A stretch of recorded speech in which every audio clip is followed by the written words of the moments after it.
127 jelete 95 yıldan 9 jelete ve inşallah ahirki jelete Mevlud Khani hakkında.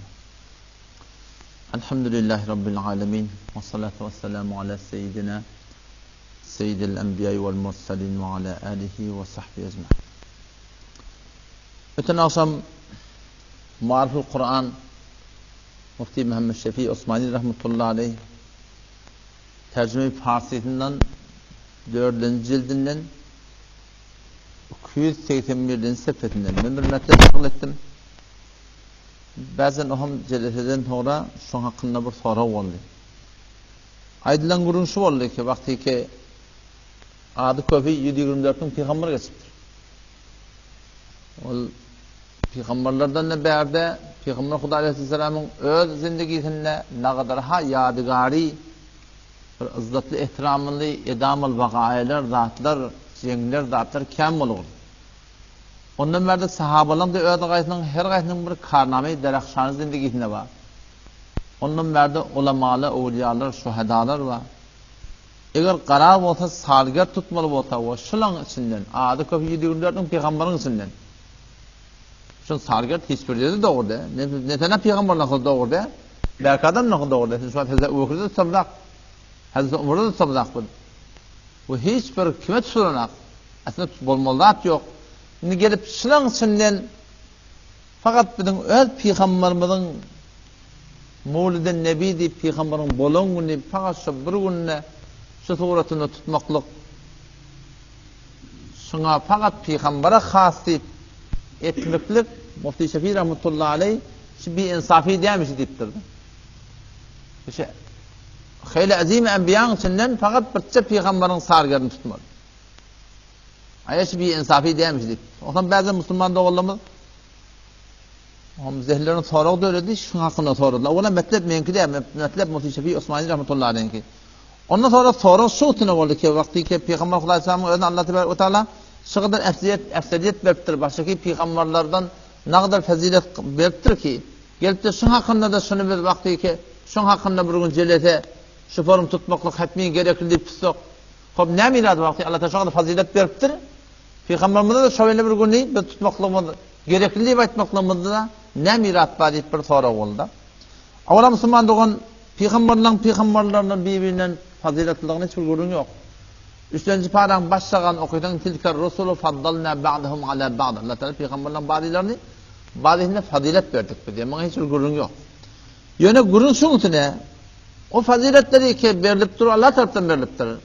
Halıkın tarafından verilen fazilet o. Ama biz vakti bu unvaniyek mahluk, bu unvaniyek insan, bu unvaniyek ümmeti, bu unvaniyek bendi Allah bir Peygamber Aleyhisselam'a cevazı vermeli olsa ki şun bolongunu şeyler cihazı tutmalı diye ayttık.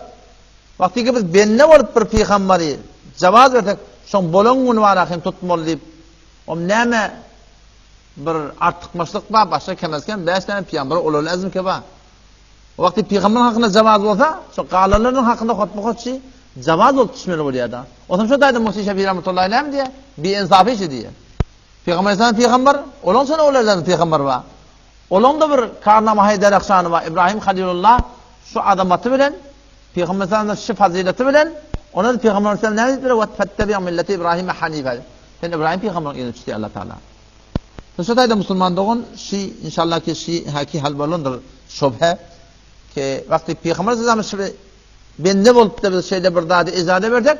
Baştaki peygamberlerin hakkında da şey nacaiz yemekte gelişmiyor Müslüman doğun. O zaman ondan sonra da Kur'an'ın özünde geliyor la nufarriqu beyne ahadin min rusul der makamı peygamberi bir hiç peygamberi ayrıca juda edemde akımında peygamber diye bir iman getiriyor. O kemezkemsinde peygamberlikte bir de aslında bir hiçbir gurur yok. Efzeliyet indi o derecatının üstünde onun hiçbir gurur yok Müslüman doğum. Ha bu gururundan geçeydi. Yeni bir şüphe var. O da aydılsız kalın gururun. Şol vakti ki Peygamber Huda Aleyhisselam'ın Muldun okuyunna, bolongun okuyulanna inni şotada kumu ila seyyidikum turun öz başlangıçdan söyleyeyim deyip Nauzubillah peygamber ruhu hazır olup turuyorlar ha. Ki o zaman fıkhi taydan gururun geçti. Fetavai Bezaziye 6. cildinde 325. sefetinde 326. sefetinde şu tada aydınlık ki eğer meşayihlan, datlan ruhları hazır nazır diysen naud billahi bu kofir deyiptir. Ya iki nefer şayet iki nefer nikah etmeli bol ya. Şayet kim oturup da öldür havada Hudaya şayet peygamber de şayet diye aytdı. Dinden çıkıyor deyiptir. Son Hudayın şayetliğine görün yok. Ama peygamber Huday sallam şayet değil yani. Hazır nazır der bizim yanımızda. O belki onun bahsi bolup geçti ki şu akide doğru değil. Hatta şu göründü adamında geçti ki peygamber Huday sallam ö diyirliğinde de Seyyid Tirmizi'de geliyor ö diyirliğinde de şey Peygamber sallam angadan geliyken sahabeler önünde turmorlamış çıktı. Näme deyip şoň üçin gyn ýok şöýärligiň bilýär dedi. Onun kim bu atkende dönünden gidip de sen şu an naul billahi ferzen bel ferze mahal şundan içine ola peygamber ruh gediyen ne bolsa yine de şu gediýär turmaklyň öýdi peygamber Hudaý sallam'a ediyet vermek için. Peygamber Hudaý sallam'a şonu narazı etmek için musulmanda. Hani ki böyle bir akide doğru değil. Yönüştağda bir gurrun var. O gurrun şey ki bazen ulamalar var. O da terazi evvel ulamalar var. Terazi evvel ulamaların elfazlarına, halatlarına, yazılarına bil peygamberin ruhaniyetini ihsas ettiği. Peygamberin ruhaniyetini ben gördüm. Peygamberin ruhaniyeti bana hazır oldu deyip elfazlar var, cümleler var, nusus var. O da terazi evvel ulamalar var. O zaman şu ruh bilen ruhaniyetin farkını bilmeyeni bazen fikret yerleşik ruhaniyet diyenler peygamber ruhu diye mukadiyel. Hani ki ruh diyenleri nerede var ya? Aleme berzakta var ya. Ve min veraihim berzahun ila yevmi yub'atun. Ruh alem berzakta var ya, ceset kabirde var ya. O zaman aynı adam şu yatağında cesedin yatı, ruhun çıkıya, girmeyene gidiyor. Görmeli de atlar görüyor, kavim var, hoş var ya. Hurgirler var, buradan malham yok atla var ya. Teleken var, doğada çıklı ya. Aynı şu ruh bilen cesedin arasında irtibat, yetiye kalkta bolşuyor alak. Aynı neme ruh var ya, cesette var ya. Neme ruhta var, cesette de bolşuyor alak, kabirde aynı şahalat diyelim. Yani neme alim ervahta var, kabirde aynı şey var. Kabirde neme var, alim ervahta da var. İkisinin arası irtibat şeyle mustakimdi. Şurada bilemet yangurum. O da sadece ne var? Ruh nerede var? Ruh alem berzakta. Ya cenneti örpeti kabrin içinde ya da cehennem örpeti. Yani ruhun evrik gelmeyeliğinin hakkında hiçbir şek yok bu dünya. Bir adam Abdi Yakun Tafsir'in tefsirini okuysa Sure-i Mu'minun 100. ayeti okuysa sonra yazıp koyuptur. Çok kolay bennette. İnsan ölüp dünyadan gitti. Dünya bilen sonun arasında nihayette muhkem divar vardır. Cesedi kabirde olur. Ruhi bardak diyen zaydı var. Arada kalın perde var diye. Verik geç başaracak ya oğlum. Verik geç başaracak ya oğlum. Hadise geliyor da bir adam şimdi ölüp baranına şimdi bir adam ölüp var ya da Mişkal Şerif'te bir hadis okuydu. Ölüp baranına şöyle önünden çıkıyorlardı. O falanı getir. Hoş olup sonra kucak kasıp haloha soruşup dünyadan soruyorlar. Ne mi haber? Falanın hal nezire. Falanın hal nezire. Hak imanlardan satışıyorlar. İmanlardan satışıyorlar. İmansızdan sonra zahir başlıyor. Bakmıyorlar. O zaman sondan oraya ihtiyar falanı da soruyordu. Falanın hal nezire. O tehlikelerinden ihtiyar diye falanı öldü kim? Falanı öldü. Sizin aranda gelmedi mi? Yok gelene.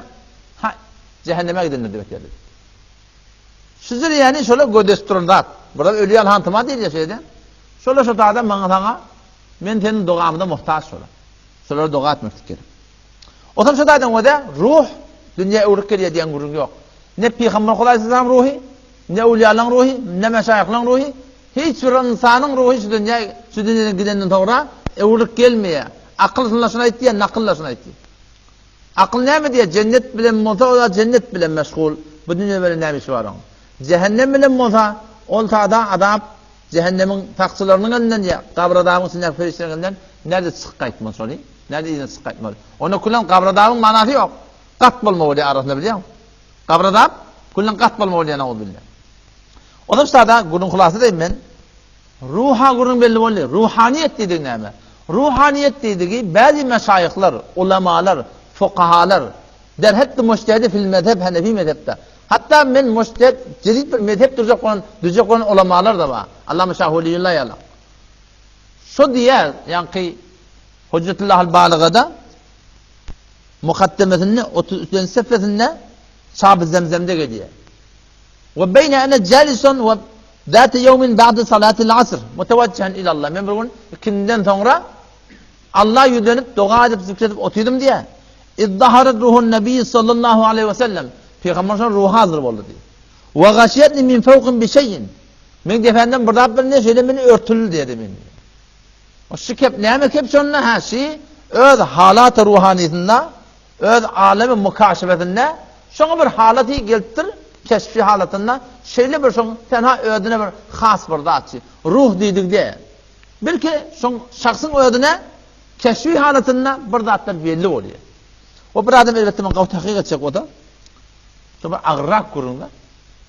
Men el kitabımda sefeyi çağırsa da çehil yakınne men mektubattan belli şeyler sin ulamay hakkani tasavvuftan mı aydan keplen sonra yazdım. Sonra okuyanda düşünen hem başka bir gurun o başka bir gurun Müslümanlar. Bu gurun tokonni baraydı ödgurun da ahirki bahana. Mevlud okuyan ulamalar ahirki bahanası neme? Zaten aytyan da atana konsun reddettir. Bol Mahriyahun qalincik merhum on reddettir. Allah melek nevi için reddettir. Allah Şami için reddettir. O şüpharın ulamalar reddettir. Şimdi aytyan da Eşşebili Tanrı rahmetullahi aleyhi İslah-ı Rusum 143. seferinden sonra reddettir. Ahiret yan guruna yomunu diye ihtilaf var diye. Ha, etmeli diyenler var diye, etmeliler diyenler de var diye. Bir diye şöyle etmeli diyen ulamalar hınkın diye tutayas sadibet. Müslüman doğan, ben farz-ı mahal, eğer farz-ı mahal, Hanefi mezhepte şu tutuluptur Mevlud Khaniya, şun hakkında eğer ihtilafi olsa ki ihtilaf yok, şu tutuluptur düzelsen o doğru dediğini. Eğer ihtilafi olsa, bazen mustahap diyenler olsa ulamalar, ve bazen şunu bid'at-ı günah diyenler olsa, bir taraf bedipti, bir taraf bedipti. Yine de Hanefi mezhebi öyle bolmalı var astada. Vakti bir taraf bid'at dipti, bir taraf sünnet dipti, bir taraf vacip dipti, bir taraf bid'at dipti, bir taraf sünnet dipti, bir taraf bid'at dipti. Şun yine şunu etçekmeliktir. Şun ne mi dip? Sünneti terk etmekle günahı adanrak bid'ata müptela olmaktan. Vacibi terk etmekle günahı adanrak bid'ata müptela olmaktan. Sizce ulema şunu ne? Bid'atın şuna kaim tuttur. Ben ibaret okuyup vereyim. Allame Şamil rahmetullahi aleyh Furu ve Meşel Musalli مستقبلا للقبلة المختار دعيتها إذا تردد الحكم بين السنة والبدعة وقت حكم بدعة من السنة عهد دور وليا إذا تردد متردد برتب سنة تبتو برتب بدعة تبتو بير بدعة تبتو بير سنة تبتو كانت ترك السنة راجحا على فعل البدعة شو السنة تركت مكلق قودية بدعة مبتلع أولا سنة من لتر يعني فدعوة هنية شو الفورم يعني وما تردد بين البدعة والسنة يتركه وقت برضادي علماء أخلاص شتو etmelmetmeler bir taraf sünnet yaptı, bir taraf bid'at yaptı, şunu terk edilmelidir Müslüman doğan. Ve şehuratında tedigi Muhammediye'de el-faslu thani ikinci faslında o da bid'atın hakkını yaptı. Avval kılcıldığında 34'den seferine ait. Thumma i'lam enne fi'lel bid'ati bid'ata mubtala olmak eşeddu zararan min terki sünneti. Bid'ata mubtala olmak sünneti terk etmekten güçlüyecek. Yani sen hayır sünneti terk ettin o taraftan bid'ata mubtala olmakla günahı şundan güçlüyecek.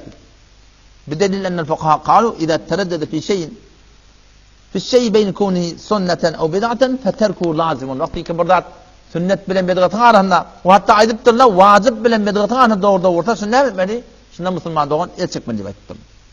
Ondan sonra aydım gurun şunu Müslüman doğan bugün ahirki unum ahir şeyler şey Mevlud Khani hakkında bir de gerekli ki biz neymiş? Öz mezhebimizde kanun şeriatımızda Kur'an'a sünneti neymiş? Bir de şuna tabu olmak gerek.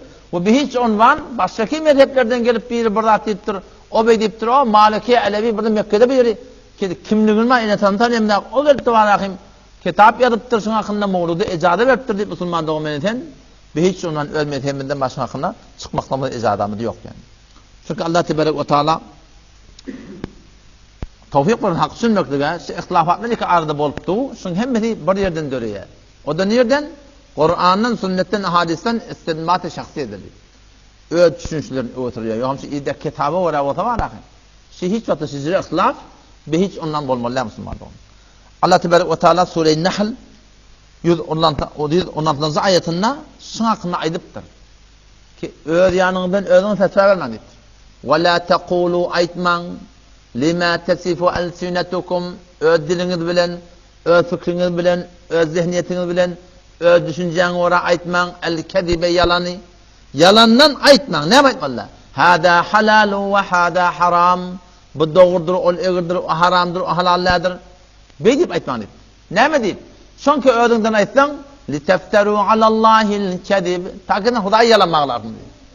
Şonda wagty bir halal diýen, ya haram diýen, Hudaý şey diýip aýtýar.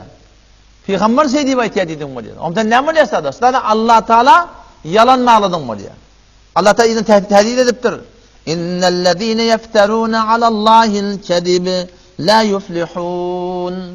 Birçok ol adamları ki Allah Teala'ya yalan mağlayanlar. Allah Teala yalan mağlamak ne boldy?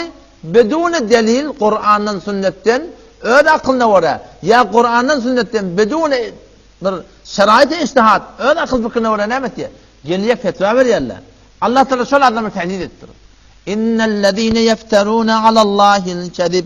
Birçok ol adamlar ki Allah'a yalan mağlayanlar, yalandan öller fetva berýärler. La yuflihun. İmansız giderler deyipdir Allah Teala. Şol adamlar imansız giderler deyipdir. O näme deyip? Şonki Peygamberin makamına oty, Peygamberin tertine, şeriatın tertine näme diýär? Gelip musulmandygyň şu hukm bermändir. Mufassir Kur'an-ı Kerim Allame İbn Kesir Demeşki rahmetullahi aleyh şiyaq ayetin ma'tahatine aittir. Ve yedhulu fi hada kullu men ibteda'a bid'aten. Şiyaq ayetin ma'tahatine her bir adamı ki gelip bir jadid yol döretýär dinine. Leyse lehu fiha musnedun şer'iyy. Hiç delil şer'iyeti yok. Fuqahalar mujtehidlerin zat yok. Ýöne ödýänden ödi. Öd fikrine wara. Ew halala şey'en mimma harramallah. Ew harrama şey'en mimma abahallah. Bimucerred ra'yihi öd fikrine wara, öd sözüne wara gel fetva berdidir. Şol adamda şeýan Allah tebaraka ve taala nejat tapmar diýen adamdan şonda ma'fatini şol adamda şamil etdi musulmanlar. Ondan sonra da Peygamber Huda aleyhisselam'ın ödü de yani dinne nazarat-ı şahsini dehalet bermelle. Kur'an'a vara, sünnete vara ve fuqaha mujtehidler şu Kur'an sünnete näme çimtir? Şoňa vara bolmakdyr. Şu hadise gelýär. Seyyid Tirmizi'de babullezî yufassirul Kur'anu bi ra'yihi.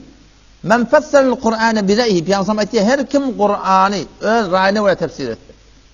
Her kim Kur'any öz raýyna wara tefsir etdi. Felyetabawwa maqadahu minen nar, şoň zaý cehennem şoň diýip.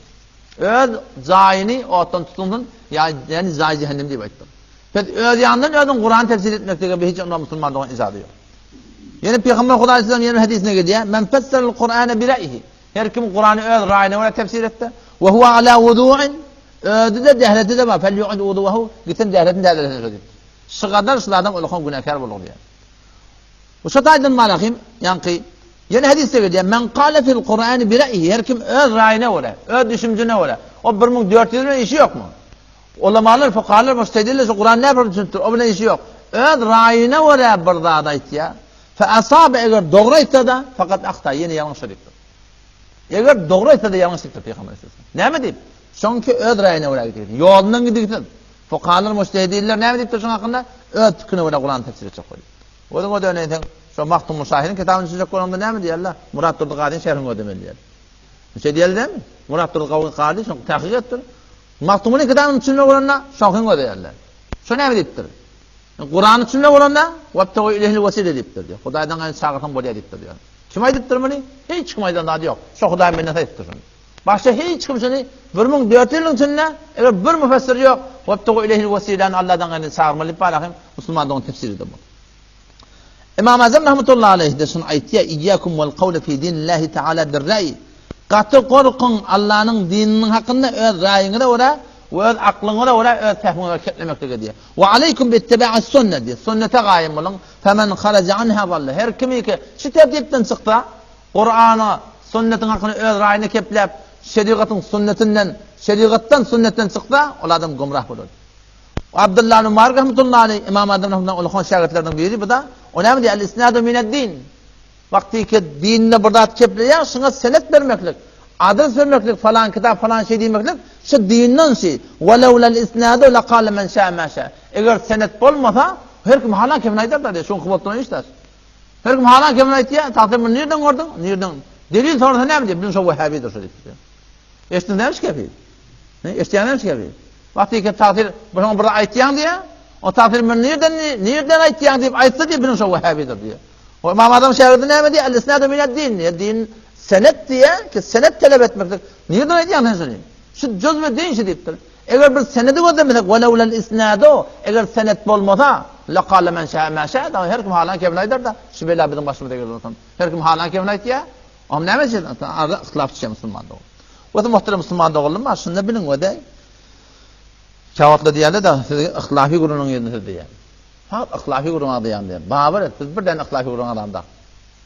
Birden ihlafi gurun asan agdamda. Asan ihlafi gurun asan işimi ýok. İhtilafi gurun diýerler näme bilýärmi? Mezhepde iki tane kowul bar.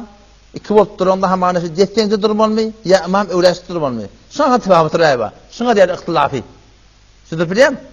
İhtilafi diýerleri şuň gurun. Bir mezhepde iki tane kowul bar. Bizim iýine süpüren gurunlarymyz ihtilafi gurun diýer. Bular halal haramyň gurun. Bedgat sünnetin gurun. Jaiz najaiziň gurun. Halal haramyň gurunlar. Bilen ihtilafi gurun diýer. O siz gelip ihtilaf tapdınız, ihtilaf bir tamamda o bu dünya gelmeyeke salih selefte o Samir'daki şiir Mehmet'den barda sonra 80-85 yaşlı adam iki kulacığım ben ağzından eşittim. Şu zamanında da birbirine Türkmenler Vehhabi deyip birbirine kıyız vermer demiş. Bu arada yine ganimet kıyız veriyorlar. Şu kadar gücürge yaptırıyor yani. Salih selefte bizim dünya gelmedik vaktimiz o. Mene şahsın dünya gelmedik vakti yani. Siz ne kapıyınız ben ne olukon ne? Siz gelip ihtilaf başladınız ya bu o zaman biz başlamayalım. Avvallar ne berbar o. Awwallan musulman dogonsuz appa. Otam şu taýdan inşallah taala himmet edeyli. Hakykati tapmaklygy alada gerek bilýärmi? Hakykat tapjak onu iki iş etmeli. Halis sana doga gerek. Ya Rabbil alamin maňa dogryny kökür. İkilenizden tahqiq etmeli. Kur'andan, sünnetten, şeriattan, Hanefi mezhepten nirden aýtýan sünnet bana tahqiq etmeli. On şeýtek inşallah taala hergiz barahim alparyan ýolumyzda gysykda gitmez. O baştaki adamlarda var gıcıklığı biz inşallah Teala sonra karşında soğuk hem vermek. Vesselamu aleyküm ve rahmetullahi ve berekatuhu.